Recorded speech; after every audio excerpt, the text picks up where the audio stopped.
धाराशिव जिल्ह्यातल्या वाशी जवळचा जो पारगाव टोल नाका आहे, इथं मध्यरात्री आमचा अपघात झाला।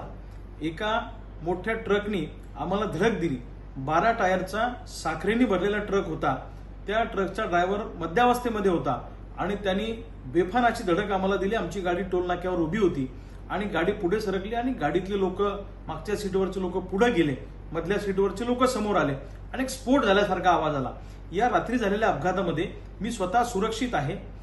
मला थोडासा सौम्य मुक्का मार आहे।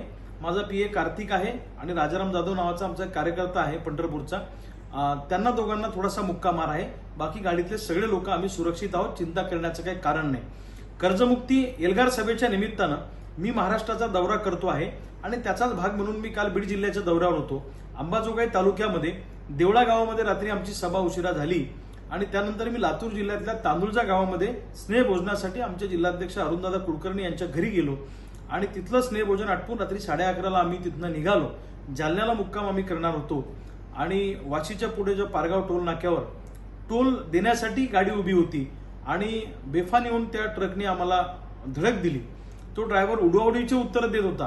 कधी सांगत होता मी बीडचा आहे, कधी सांगत होता मी पंढरपूरचा आहे। त्याचे डॉक्युमेंट लवकर दाखवत नव्हता, तो सिरियस नव्हता आणि त्याच्या उडवाउडीची उत्तरं पाहून आम्हालाही संशय आला। पोलिसांना मी कंट्रोल रूमला कॉल केला, वरिष्ठ पोलीस अधिकाऱ्यांशी बोललो। तातडीनं वाशीचे पोलीस त्या ठिकाणी आले आणि त्याचा ट्रक घेऊन पोलीस स्टेशनला गेले। ड्रायव्हरला अटक केली, किन्नरला अटक केली आणि हा नेमका अपघात आहे की घातपाताचा संशय पोलिसांना सुद्धा वाटतो। त्या अँगलनं पोलीस त्या ठिकाणी तपास करतायत।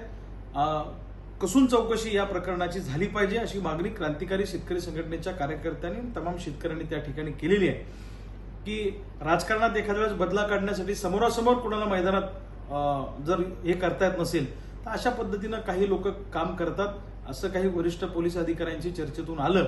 पण जे काय आहे त्याच्यातून आम्ही सुदैवाने वाचलेलो आहोत। कदाचित त्या ट्रकचा स्पीड जर जास्त असता तर मग मात्र काहीच ठिकाणावर दिसलं नसतं। पण सुदैवाने आपले कर्म चांगले, शेतकऱ्यांचा आपल्याला आशीर्वाद आहे, त्याच्यामुळं सगळेजण आम्ही सुखरूप या अपघातातून वाचलेलो आहे। त्याच्यामुळे चिंता करण्याचं काही कारण नाही।